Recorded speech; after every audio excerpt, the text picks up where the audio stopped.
Okay, yeah, we all read the title. You're giggling to yourselves. I know, the title's Jimmy and the Pulsating Mass, haha. Let's get it out of the way right now, alright? On the count of three. 1, 2, 3.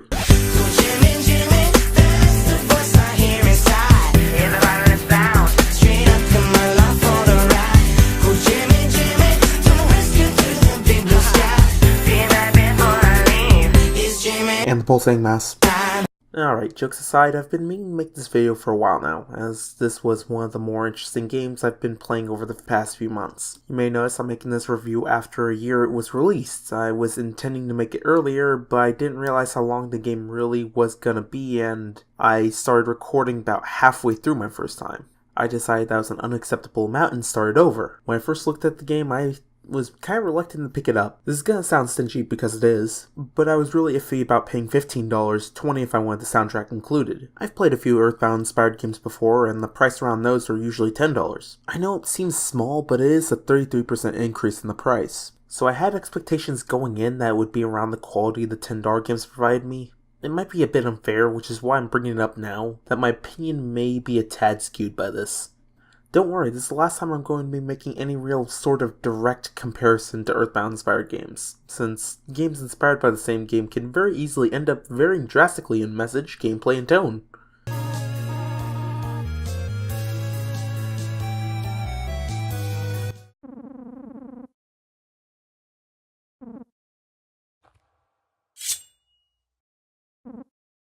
Yep. So Jimmy and the Pulsating Mass is a game taking place in Jimmy's dreams, where he will fight alongside his family to confront an entity called the Pulsating Mass, a creature that threatens to terrorize Jimmy's slumber. Throughout the game, you travel through the bright and colorful world of Jimmy's subconscious mind, completely shadowed by his dark and often bloody nightmares. I'll start off Jimmy's adventures by talking about the gameplay itself. The gameplay for this game is the standard JRPG turn-based combat. You'll start out with Jimmy and his big brother Buck. I'm not going to beat around the bush on this one, and I won't have to worry about that because Jimmy can't really beat anything. His damage is unimpressive, he's incredibly frail, and he has no abilities that he can help with. You're going to have to let Buck do the real fighting. The real strength Jimmy has is his empathy. With empathy, certain enemies that he beats, he will imagine their life, or unlife for some, through their eyes, and be able to change their form, which has its own set of abilities, stats, and effects from leveling up. Imaginations level up separately, and when they level up, it increases a certain stat, usually the stat that benefits them the most. Take the starting imaginations for example. Blob is a tank imagination, so leveling him up grants defense. Goon is all about thievery, so you get more luck. The first time around I leveled up Goon alone because I thought luck would increase your crit rate. Turns out that's not the case, it just increases your skill chance. Well, Sunflower is sort of an odd one because Sunflower doesn't level up its supportive stats, it grants 3 HP and 3 MP per level. When you level imaginations up, you can also get access to their abilities for Jimmy and other imaginations when equipped, as well as passives that are usually locked away at higher levels, and for good reason, they're very powerful. This allows you to mix abilities and stats between imaginations, which is important because one of the clever design decisions of Jimmy's imagination is imaginations don't have all the things they need. Jack-o'-lantern is your designated wizardly type, but his spells only really go up to around 200% magic attack, while the 50s vampire has an ability that deals 400% magic attack damage. But the problem is that his magic attack is lower, so if you can level him up and get it onto Jack-o'-lantern, you can be dealing a lot more damage. The bear has a lot of powerful attacks, but Jack-o'-lantern's mana burn gives 50% magic attack and physical attack. Having that on a hard but slow hitter like Bear can let you do a lot of really destructive stuff. Your party consists of family members, each providing something different to the team. Examples including Helga, the mother who provides healing, cleansing of status effects, and revival to the table. Uncle Lars, who isn't particularly good at anything but his resilience allows him to absorb even the most brutal blows for the team.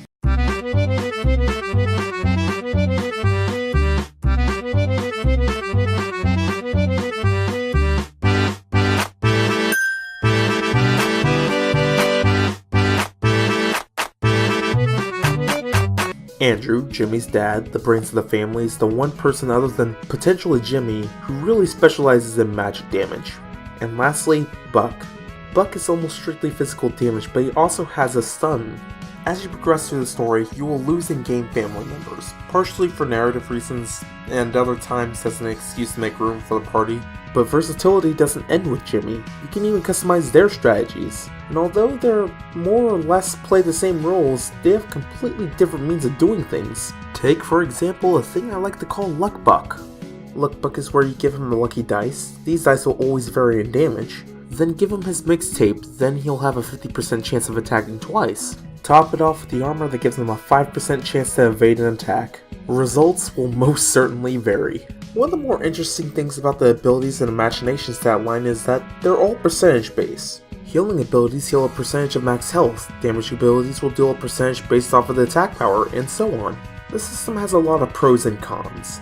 The system keeps your ability select clean, which is especially important with how many you have to keep track of for Jimmy alone, which is 36 potentially. Imagine if the damage and healing related ones had duplicates that were stronger and costed more MP, it would be an absolute mess. What you see is what you get, but that's a con of its own as your party doesn't learn any new moves. Fortunately, this is where the manuals come into play. Manuals are equipable items for every character except Jimmy that teaches them a certain move. Some manuals are exclusive to certain characters and are incredibly powerful. Some are less potent, but are less costly and are interchangeable. A definite pro to this, although this kinda had to be done for the imagination system to even work, is that the stat line of the imaginations are based off of Jimmy's stats. This means that no form actually falls off. Your imagination can be level 1 and you can be level 60 and you can still use that imagination. Mind you, depending on when you get that imagination, it might not be as powerful as it should be at that point, but it will still definitely work. I especially appreciate this because when I go through the game, I generally only focus 3 of the 9 imagination forms and then maybe come back to the rest. And by the rest, I mean maybe 3 more. The imagination system encourages and expects you to broaden your horizon to make Jimmy and his forms stronger as well as cover his weaknesses. But I only really stuck with a few of them as trying to level them all up is an annoying grind. When it comes to grinding in this game, it's awfully prevalent, but there is one thing about it I really enjoy. It's the encounter system. On a red exclamation mark, the enemy is around your level range and will start combat. But on a green one, the enemy is below your level range, and you have the option to simply skip out on the encounter entirely. This is great because at some point you'll stop being halted for an encounter you know you can handle, which is a solid benchmark considering they never tell you what level the enemies are. It's also an effective means of allowing the player to explore and backtrack without hassle, which is ideal for this game because it promotes exploring to get toy boxes, which are the equivalent of chests. And a lot of things in the toy boxes you'll never get anywhere else or you won't get until far later on. They even have random positive effects that can help you out. If you explore, you also find hidden dungeons throughout the world that have their own theme, enemies, and boss. I love being able to explore low-level areas uninterrupted.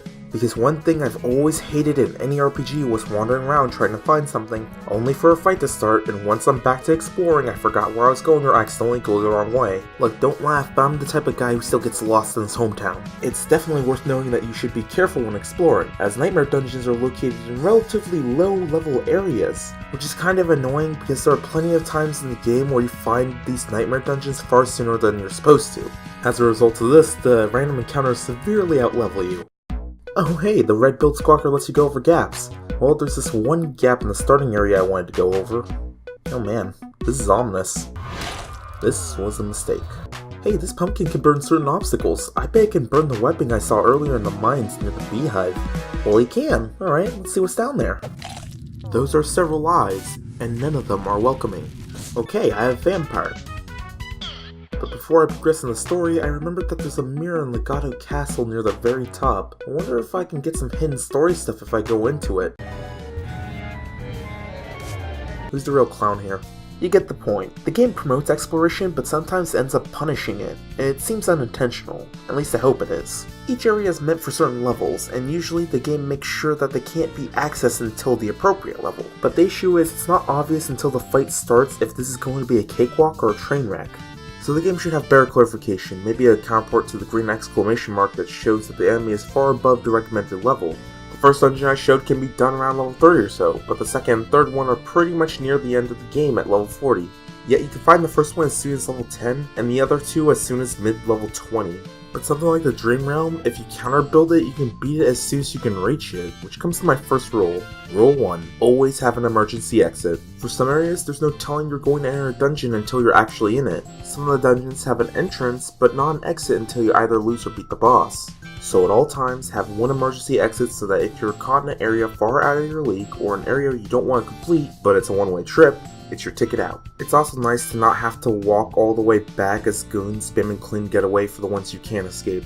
But that's the only time I actually used clean getaway because the enemies here are actually very intriguing. There's a couple of designs here that are pretty cool, like the bagpipe spiders, and it was really fun learning the strategies of most opponents. The metronomes of Fermentiforus will vary in power and abilities depending on the season you have set. Did I mention this area lets you change the season to face different enemies and reach areas that are unreachable on other seasons? It's a great idea, and I think it was well implemented here. Another good enemy example is the Yes Man, who on his own isn't anything special, but is more dangerous the more allies he has. As he'll agree with anything, he can attack after a friend attacks, and he has an unlimited amount of times he can do this. So long as someone's swinging, so is the Yes Man. The shapes will attack after sharpening their edges, and the amount of times they attack is based on the amount of edges they have. So stealing their edges and changing them into different shapes is an effective means of reducing their power. Oh, and if you steal an edge from a triangle, it ceases to exist. There's so many varying strategies the enemies will have, and often one of the biggest victories in the game is preparing accordingly by figuring out who to target in what order and their weaknesses. There are, however,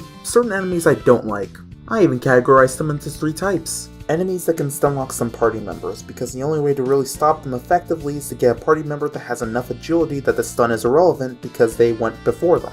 Enemies that can randomly instant kill a party member. No, this doesn't apply to enemies that have a charge up to their instant kill. And no, this doesn't apply to enemies that can only instant kill under specific circumstances in their favor. These are enemies that can instantly kill a party member on the first turn and there's nothing you can do about it outside of run or try to wipe them using stuns. And remember, stuns have diminishing returns, and you have to go before the enemy to get use out of them here. Meaning more likely than not, in some areas you're going to have to focus a party member to have a stun and high agility to try to avoid the risk of an enemy spontaneously dropping the party member. Yes, I am a bit bitter. There are a few of these enemies scattered around the game, and I think the most fair and interesting one is the Joker. Because I know I brought up random killing, but the Joker has the most unpredictable of them all. His is a 50-50 chance to fully heal or knock out a target. A target. Friend, foe, himself, which I don't know if I can categorize as friend or foe, he can heal or drop any of them at any time. I've had a fight where I was severely underleveled, but it didn't matter because the clown killed all my opponents including himself by mistake. The others don't have such weaknesses. The last is Radghost. Yeah, just Radghost, he has his own category. Doesn't bode well, does it? I'm not going to go into detail about what makes Radghost irritating. I'm going to tell you what he does, and let you piece it together, because it's very self-explanatory. Radghost will groove to a beat, making him avoid all attacks. When he does this, he will always go first. Radghost will tire someone out with his in-your-face attitude, giving them the status effect that they will get no XP at the end of the fight. On the 3rd turn, he'll just leave. He is resistant to physical damage and also shows up around the time you have only Jimmy and Buck, where all of Routine's abilities are physical except one. Yeah, I don't think I need to say more. Now the good news is that these types of enemies are few and far between, but they are irritating when they do make an appearance because fights around them are pretty much not worth it. This all happened on the 1st turn and I outleveled all these enemies at this point. With that being said, some enemies are even interesting in how you beat them. You have to beat both parts of a balanced equation on a single turn. If you don't, the other half will bring back its fallen ally in the same amount of health that it currently has. Some enemies you can only defeat by stealing from them. There are some enemies that you aren't even supposed to defeat, but steal from them before they make a break for it. You can't run forever, Sneaky Link, and hand over the artifact! I'll hunt you down, mark my words! And even more engaging than these enemies are some of the bosses you have to face throughout the game, as they all have different means of being beaten. Some will have minions, some will counter specific strategies, and the best part, almost every boss that can instantly kill a party member can only do it if they fulfill a certain requirement. Whisper Weaver can instantly kill a party member, but to do this he has to grab a party member, then without being interrupted, inject them with a deadly toxin the next turn. And even after that, you have 3 turns before the party member goes down, allowing you to easily anticipate it. A Beezle can instantly kill multiple party members in 1 turn, but to do this they have to be asleep, as dreams are his realm. And yes, he does have an ability that puts the entire party to sleep, but there is equipment in the game that makes you immune to sleep, as well as abilities that remove sleep, and a party member that's immune to sleep. You may have noticed I said almost every boss when it came to insta-kill restrictions. That's because there's a couple of bosses in the game that can instantly kill a party member without warning.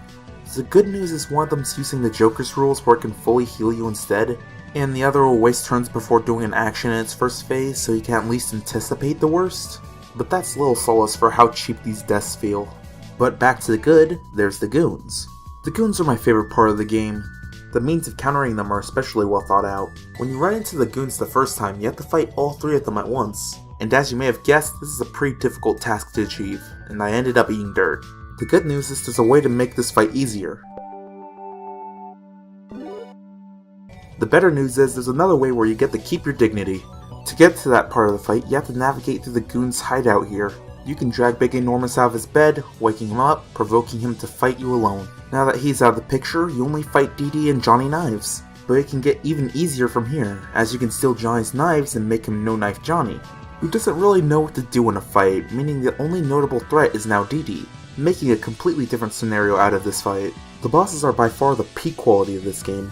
It's an enjoyable experience to practice tactics and learn their shortcomings, compared to some RPGs having their bosses be damage sponges with maybe a phase 2, although it is occasionally guilty of doing this itself. Still, I'm pretty happy it's in the minority. Not to forget the best form of narrative and gameplay this game has to offer, and that's Jimmy outgrowing his imaginations. Imaginations can learn 2 new abilities by other imaginations and 1 of their passive abilities. Jimmy can learn 6 abilities and 3 passives, which allows him to become stronger than his imaginations and without their weaknesses. This also means that if you get enough levels and everything, Jimmy can cover any role. This team's got a lot of damage, but none of it's magic. Jimmy's got it. Man, this seems pretty tough, but I need a healer. Jimmy's got it. This team can keep anyone alive, but they're kind of frail. I need a tank. You know Jimmy's got it. Throughout the game, Jimmy goes from completely dependent of his family to the most valuable asset, even becoming more powerful than all the other party members when it comes to their specialty. Well, except Helga. Helga is always the best healer. Anything Sunflower can do, Helga can do better. She's the only character in the game who can directly increase her healing power. But later on, there's an optional imagination you can get to even the playing field. You can only get it after unlocking and defeating a secret boss, all only accessible once you're nearing the final act of the game, and its team heals and revives are stronger than Helga's, with the consequence of having higher costs. Oh, nice. But she can learn manuals, one being exclusive to her, which are the best healing abilities in the game. But you know what? There's no real point just trying to be better versions of your family. That's boring anyway. You could do that for most of them, but it's much more fun to experiment with the builds and equipment and come up with your own thing. Okay, so Juggernaut gives me 300% more attack and some extra defense, but I can only attack. Sounds great. No, wait, I don't get to pick the enemy I attack. This changes everything. If I'm fighting multiple enemies, I won't be able to prioritize. I could end up wasting turns attacking something immune or getting hit with counters. This won't do at all. I need some sort of control along with my damage. Actually, new idea. If I can't pick one target, I'll just pick all of them. I love this. Spectral body, huh? Immune to physical but can't heal, and weak to holy damage. Well, first off, almost nobody in this game uses holy damage, so I'm safe there. And this will be great for off-tanking a bunch of physical enemies. I won't even have to build defensively, but not being able to heal? That's a real deal breaker. Wait, hold on, I'm getting health back. Holy crap, health regen doesn't count. Nice try, mortal. There's also this clubhouse Jimmy has, which allows him to heal and teleport back to certain sections of the map. You can also add furniture, and it gives team bonuses based on the furniture you have.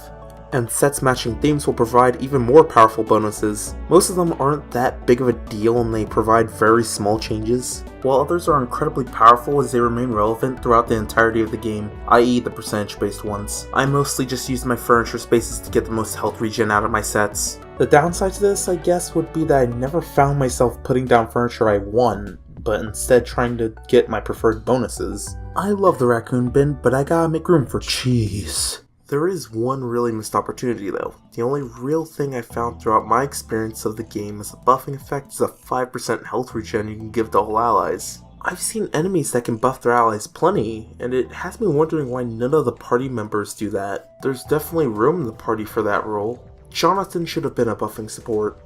Jonathan's support abilities are even more pitiful than Jimmy's. His magical damage is awful, his actual worth is that he makes consumables twice as effective. So you can have him give items to allies and they'll be more potent, but there's an item in the game that does that anyway. He does have a few saving graces such as the item cap, so managing your inventory does end up being important in the early game. But when you get to the point in the game where you have plenty of options to regen health and moxie without even using items, yeah. Sure, he scales the best with damage consumables because of his passive, but I don't need another damage dealer, and if I did, the item cap ends up ironically being Jonathan's downfall to this extent, because I'll be buying these super balls for fights and be limited to 10. when other characters are significantly less costly and limited. It's more effort than it's worth for replaceable damage. Sure, his wake up ability pretty much counters one boss, but it's incredibly situational.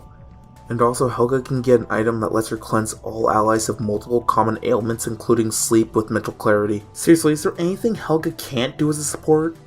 The answer is yes, she can't buff allies.